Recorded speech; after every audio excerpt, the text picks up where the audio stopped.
नमस्कार साथियों, मैं एमडी कुशवाहा स्वागत करती हूं आप सभी का अपने YouTube चैनल अंबिका वेद में। तो साथियों, मैं अपनी इस वीडियो के माध्यम से अपने पढ़ाई के अनुभव शेयर कर रही हूं जो मैंने अभी तक सीखा है। तो चलिए बिना देर के स्टार्ट करते हैं आज का टॉपिक। और आज हम पढ़ेंगे क्लास 10 साइंस में फ्लेमिंग के दाएं हाथ का नियम और फ्लेमिंग के बाएं हाथ का नियम। तो साथियों, स्टार्ट करने से पहले मैं आप सभी से एक छोटा सा अनुरोध करना चाहूंगी, कृपया हमारी वीडियो अच्छी लगे तो लाइक कर दीजिएगा, दोस्तों में शेयर जरूर कर दीजिएगा और चैनल को सब्सक्राइब करना मत भूलिएगा। और हाँ, वीडियो के अंत तक बने रहिएगा क्योंकि आज हम जो चीज़ पढ़ने वाले हैं, जिस टॉपिक पर बात करने वाले हैं, वो बहुत ज़्यादा इम्पोर्टेंट है और ये पेपर में अक्सर आता है और संभावनाएं भी इसकी ज़्यादा रहती हैं पेपर में आने की। तो स्टार्ट करते हैं। सबसे पहले हम देखेंगे फ्लेमिंग वाम हस्त नियम, यानी कि फ्लेमिंग के बाएं हाथ का नियम। तो साथियों देखिए, अगर हमारे पेपर में ये क्वेश्चन आता है तो या तो वो सीधे सीधे लिख देंगे कि फ्लेमिंग का वाम हस्त नियम लिखे, या लिखेंगे कि चुंबकीय बल की दिशा ज्ञात करने के फ्लेमिंग के बाएं हाथ के नियम का उल्लेख कीजिए, या ऐसे लिखेंगे कि चुंबकीय क्षेत्र के लंबवत स्थित धारावाही चालक पर लगने वाले बल की दिशा ज्ञात करने के नियम का सचित्र उल्लेख कीजिए। तो सचित्र का मतलब वहां पे आपको ये हाथ भी बना के आना है, जो हमारा बायां हाथ मतलब बायां हाथ बना के आना है, और लिख के भी आनी है उसकी थ्योरी। तो स्टार्ट करते हैं। तो देखते हैं इस नियम में क्या होता है। तो देखिए, ये जो नियम होता है इसमें हम अपने बाएं हाथ की, अगर हम प्रैक्टिकली करें तो बाएं हाथ की जो अंगूठा और तर्जनी मध्यमा, इन तीनों को परस्पर लंबवत फैलाते हैं। लंबवत का मतलब अगर इससे देखें तो ये लंबवत हो, और अगर इससे देखें तो ये लंबवत हो, और इससे ये, यानी तीनों जो हो वो लंबवत हो परस्पर एक दूसरे के। ठीक है, तो तीनों हम लंबवत फैलाते हैं।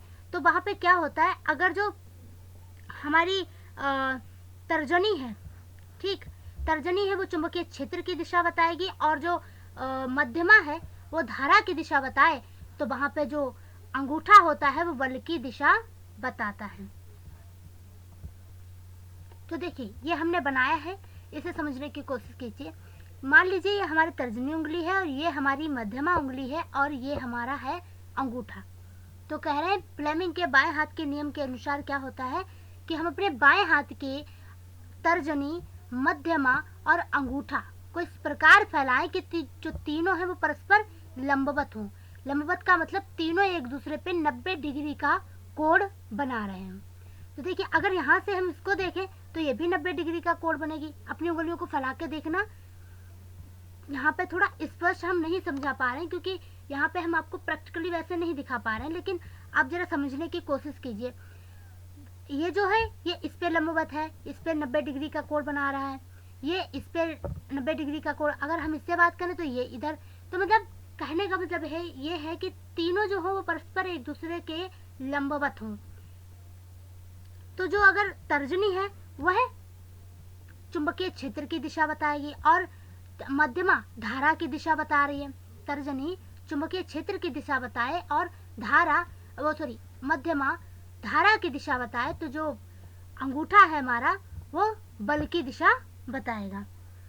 ठीक है, तो इसे आप लिखेंगे कैसे, अब हम आपको लिखने का तरीका दिखाते हैं। तो देखिए, इसे ऐसे लिखने हैं। आप लोग देखिए कि पेपर में कैसे लिखना है। तो पेपर में सबसे पहले आपको ऊपर डालना है फ्लेमिंग वाम हस्त नियम। ठीक है, उसके बाद आपको लिखना है इस नियम के अनुसार अपने बाएं हाथ की तर्जनी, मध्यमा तथा अंगुष्ठ को इस प्रकार फैलाएं कि तीनों एक दूसरे के परस्पर लंबवत हों। यदि तर्जनी चुंबकीय क्षेत्र की दिशा और मध्यमा चालक में प्रवाहित विद्युत धारा की दिशा की ओर, तो देखिए, तो जो अंगूठा है वो चालक की गति की दिशा अथवा चालक पर आरोपित बल की दिशा की ओर संकेत करेगा। कहने का मतलब है तर्जनी चुंबकीय क्षेत्र की दिशा और मध्यमा चालक में प्रवाहित विद्युत धारा की दिशा की ओर संकेत करती है, तो जो अंगूठा है वो चालक की गति की दिशा अथवा कह सकते हैं चालक पर आरोपित बल की दिशा की ओर संकेत करेगा। कहने का मतलब ये है कि यहाँ पे अंगूठा जो है वो बल बताएगा। तो हम सीधे सीधे याद रख सकते हैं कि बाएं हाथ की तर्जनी, मध्यमा और अंगूठा को इस प्रकार फैलाएं कि तीनों परस्पर एक दूसरे के लंबवत हो, और यदि तर्जनी चुंबकीय क्षेत्र की दिशा, मध्यमा विद्युत धारा की दिशा की ओर संकेत करे, तो जो अंगूठा है वो चालक की गति की दिशा यानी कि चालक पर लगने वाला बल बताएगा। ठीक है।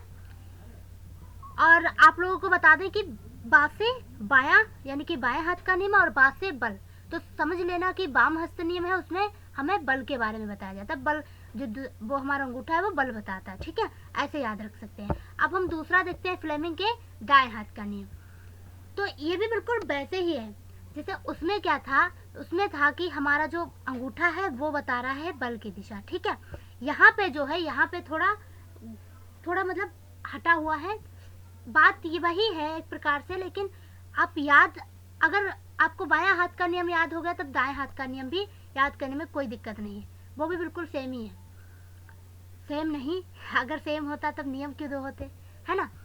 खैर समझिए, तो हम यहाँ पे जो हमारा दायां हाथ है उसमें हम अपने मतलब इस नियम के अनुसार क्या होता है कि यदि दाएं हाथ का जो अंगूठा है और जो तर्जनी है और मध्यमा है, हम मतलब दाएं हाथ का अंगूठा, तर्जनी, मध्यमा को इस प्रकार फैलाएं कि तीनों परस्पर लंबवत हों।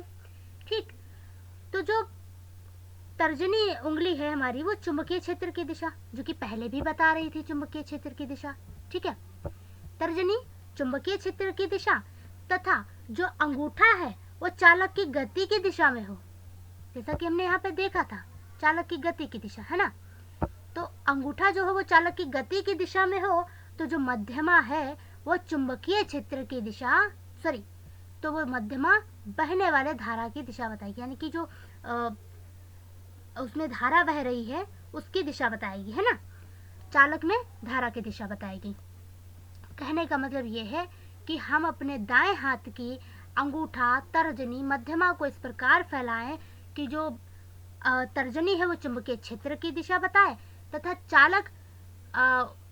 चालक जो वो है वो गति की दिशा बताए, चालक की गति की दिशा, अंगूठा चालक की गति की दिशा बताए, तो जो मध्यमा है वह उसमें बहने वाली धारा की दिशा बताएगी, यानी कि चालक में बहने वाली धारा की दिशा बताएगी। अब इसे लिखना कैसे है, देखिए पेपर में कैसे लिखना है, वैसे ही लिखना है जैसे कि हमने वाम हस्त नियम देखा था, बिल्कुल सेम, लेकिन थोड़ा चेंज है। वहां पे हमें बायां में बल यानी कि अंगूठा बल बता रहा था, लेकिन यहाँ दाएं में धारा बताएगी, कौन, मध्यमा। ठीक है, तो पहले डालना है फ्लेमिंग के दाएं हाथ का नियम, हेडिंग डालनी है उसके बाद में लिखना है इस नियम के अनुसार या इस नियमानुसार अपने दाएं हाथ की तर्जनी, मध्यमा तथा अंगुष्ठ को इस प्रकार फैलाएं कि ये तीनों परस्पर एक दूसरे के लंबवत हों। ठीक है, तीनों एक दूसरे के परस्पर लंबवत हों। यदि तर्जनी चुंबकीय क्षेत्र की दिशा और अंगूठा चालक की गति की दिशा में हो, तो मध्यमा चालक में धारा की दिशा बताएगी। ठीक है, दोनों बिल्कुल सेम है, आप दोनों को बड़े अच्छे से समझ गए होंगे। और आपको फिर से एक बार रिपीट कर दूं कि जो बायां हाथ है उसमें हम अपने बाएं हाथ के, उसमें लिखना है बाएं हाथ की तर्जनी, मध्यमा और अंगूठा को इस प्रकार फैलाएं कि तीनों पर एक दूसरे के परस्पर लंबवत हों। और मतलब बाएं में लिखेंगे तो हम लिखेंगे कि तीनों परस्पर लंबवत हो, उसके बाद में लिखेंगे कि जो अंगूठा तर्जनी है वो चुंबकीय क्षेत्र की दिशा और मध्यमा धारा की दिशा बताए या धारा की दिशा प्रदर्शित करे, तो अंगूठा चालक की चालक पर लगने वाला बल बताएगा। ठीक है, और अगर दाएं हाथ के नियम की बात करें तो इस नियम में वही बात लिखनी है कि तीनों परस्पर लंबवत हो, मतलब इस प्रकार फैलाएं कि तीनों परस्पर लंबवत हो, तो जो तर्जनी है वो चुंबकीय क्षेत्र की दिशा में हो और अंगूठा चालक में, मतलब जो अंगूठा है वो हमारा चालक की गति की दिशा में हो, तो जो मध्यमा है वो चालक में धारा की दिशा बताएगी। उम्मीद है आप सभी को बहुत अच्छे से दोनों जो हमने नियम बताए हैं वो बहुत अच्छे से समझ में आ गए होंगे। तो साथियों आज के लिए बस इतना ही। और अगर आपको हमारी किसी और टॉपिक पे हमसे वीडियो चाहिए हो तो आप हमें कमेंट में बता सकते हैं, या आपको कुछ समझ में ना आ रहा हो वो हमसे कमेंट पे आप पूछ सकते हैं, हम उस पर वीडियो बना के आपके लिए डाल देंगे, ठीक है। तो साथियों मिलते हैं अगली वीडियो में। और आप सभी से पुनः निवेदन करना चाहूंगी कि कृपया हमारी वीडियो अच्छी लगी हो तो लाइक कर दीजिएगा, दोस्तों में शेयर कर दीजिएगा और चैनल को सब्सक्राइब करना मत भूलिएगा। धन्यवाद।